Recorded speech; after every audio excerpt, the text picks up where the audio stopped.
Hey guys, I'm not there this morning, and this is actually recorded. It's about 10:15 Sunday night.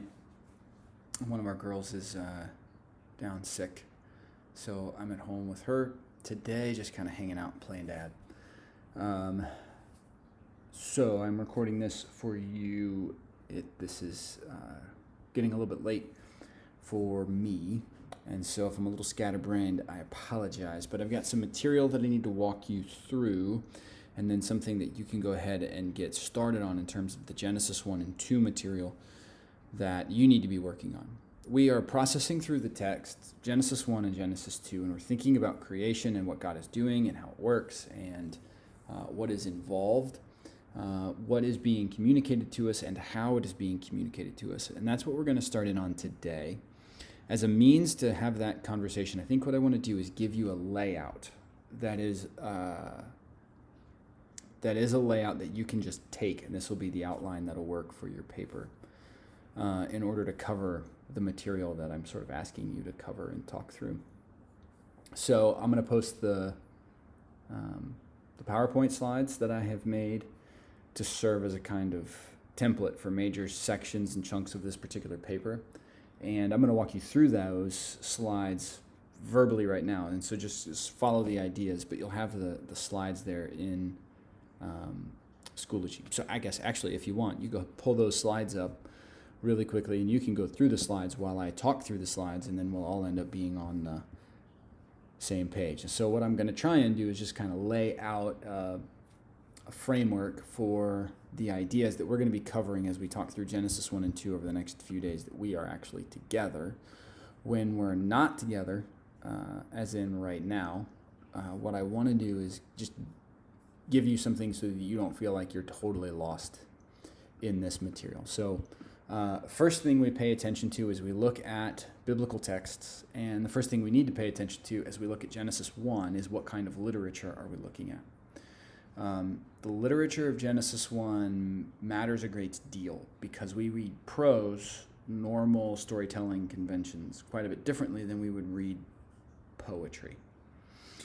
If Genesis 1 is a weird kind of hybrid where it's a prose narrative written in poetic verse, then perhaps we're looking at something that's a bit like a Beowulf epic or an Epic of Gilgamesh kind of thing. If we're looking at something like that, then we've got to find a space where the structure of a poetic text and the storytelling mechanisms of a prose text kind of coexist in happy ways. If we're looking at a piece of poetry in Genesis chapter 1, then the structure for the parallel days matters a good deal. It communicates things to us in the way that the poem is structured and told to us. And so we're paying attention to things like order and peace because of the structures, the rhythms, the predictability to what's in Genesis chapter 1 and the 7-day event. So the first thing that we have to sort out when we look at Genesis chapter 1 is what kind of literature are we looking at? Is it a prose and narrative? Or is it a kind of poetic verse? Or is it a kind of poetic narrative? I am of the opinion that, and this is just my opinion, I am of the opinion that Genesis 1 is poetic. I'm not entirely sure that it's pure poetry, but I do think it is poetic. I think it's been structured intentionally. I don't think that intentional structure is meant to be confusing about the days, the order, the sequencing, or anything like that. I think it's actually intended to bring other things into focus besides just the 7 days and what Genesis 1 has to offer us in terms of how God went about making that. So I think Genesis 1 is telling us a little bit about how, and the basic gist of it for Genesis 1 is God spoke and then it happened, and that's how. But I think Genesis 1 is also doing some other things, primarily other things related to other creation stories, like the Enuma Elish, the Egyptian accounts, and other pieces like that. So I think that's part of this dynamic as well that we just need to keep in mind and pay attention to. I think the structure and the sort of stanza breakdowns of each of the days, with repeated structures, word choices, and phrases, gets us to a space where we're looking at something that's a kind of narrative. Oh. I'm sorry. That's a kind of narrative, but it is being told to us in poetic ways. Okay? So I think we need to pay attention to that. As you tackle this paper about Genesis 1 and 2, one of the first things that you need to pay attention to is what kind of writing are you looking at? Because the way the material is written should shape the way that we read it, at least in this case. What kind of literature is Genesis 2? Now, by and large, Genesis 2 is widely considered to be biblical narrative. There's not a lot of give on that. It seems pretty straightforward. Somebody is just telling you a story. It reads like prose. It looks like a narrative. So if it walks like a duck and quacks like a duck, then it must be a duck. That's kind of where we're at with Genesis 2. Genesis 2's narrative, everybody kind of pins that one down. Genesis 1 is the one where we need to have some conversation. The structure, the rhythm, the patterned expressions, all of those things get us into a space where maybe it's poetic. Maybe it's got some elements of poetry in it. Something for you to consider. You don't have to agree with me on it. It's just something that you're going to need to talk through in order to really work through the issues that are present as you think about this paper. Okay, so then, I'm sorry, the lights are flickering because they don't want to be up anymore either. Why does the genre matter? That this gets to some of the things that I was talking about. How we read and understand the writing and what the writing is communicating, and how we understand the language use that's in these texts and how the language is being used in these texts is what we're getting at when we ask the question about genre. Why am I being told this particular set of words and information, and why am I being told this set of words and information in this way, is what we're trying to do as we decipher things in biblical texts. And so that's what this is all about as you talk about genre or style of writing. Second thing we need to pay attention to are the days. Are the days of Genesis 1. Genesis 1:3 through 2:3 are sort of widely considered to be the 7 days of the Genesis 1 creation account. There is question over whether or not Genesis 1 verses 1 and 2 belong to those 7 days, and because of that questioning, I'm leaving it out of what is typical. I don't think I'm alone in leaving it out of the run of 7 days. Most scholars I have come across say that day 1 begins with verse 3. Part of that is the tense change. We're going to talk about that later, but and we already have to a certain extent.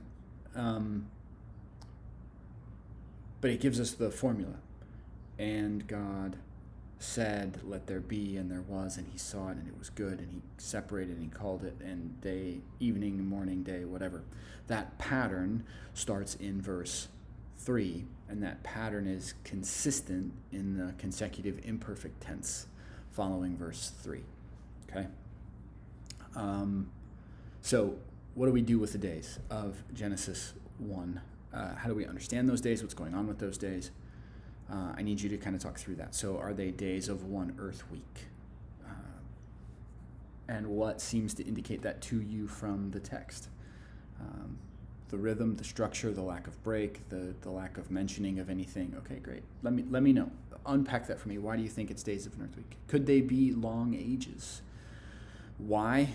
What about from biblical texts? Not only Genesis 1 in this case, but things in the Psalms that talk about a day is 1,000 years and 1,000 years is a day. Could they be long ages? Is there something going on in the first 3 days that's different from the last 3 days, where the first 3 days don't have the sun, the moon, and the stars, but the last 3 days do have the sun, the moon, and the stars? What do you think is going on with that? Could they be long ages? Why or why not? Use the text of Genesis 1 and use other biblical texts as support for what you're talking about. Totally fine with me. And then, are they days of creation, but not in the sequence of an earth week? Are they the 7 days, 6 days of God's creative activity and the seventh day of God's rest, but they're not necessarily sequenced Sunday, Monday, Tuesday, Wednesday, Thursday, Friday, Saturday? Perhaps they have a different sequence. There's a day and then a space between that day and the next day of God's creative activity. There's a bit of arguing from silence from here. Actually, it's basically arguing from silence, because there isn't anything in Genesis 1 that says that it has to be this way, but there's also nothing that says that it isn't a week either. And so it's an empty space of Christians doing contemporary science, trying to make sense of the Bible as they do that contemporary science, which is fine. There's just not a lot of biblical evidence to speak to that. I think if we are considering the rest of the biblical texts about Genesis chapter 1, the witness of the biblical text is that God created it in 7 days. Okay. I think that the statement God created the heavens and the earth transpires before there is time, at least.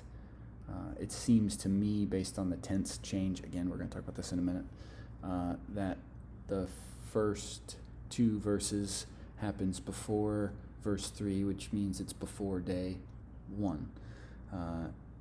You should probably talk a little bit about what goes on with verses 1 and 2 and how they fit into the 7 days in this space as well. Okay? Next, Genesis 1 and 2. There are some issues to discuss in Genesis 1 and 2. You need to read Genesis 1 and 2 straight through so that you might pick up on some of these particular issues. So there are some tensions and some issues that we need to work through in Genesis 1 and 2, and when I get back, we are going to work through those together, so don't panic. First, Genesis 1 has Adam made after the animals, but Genesis 2, there's some question over that. Is he made before or after the animals in Genesis 2? Where was Adam made in Genesis 2? He's formed out of the dust of the ground, but there are no plants where he was formed out of the dust of the ground. He's put in the Garden of Eden, where the rest of the plants, or where the plants are. So what is this Garden of Eden, Garden in Eden, and what's going on with the rest of the earth? Is it just not, is the vegetation limited to the Garden of Eden, effectively?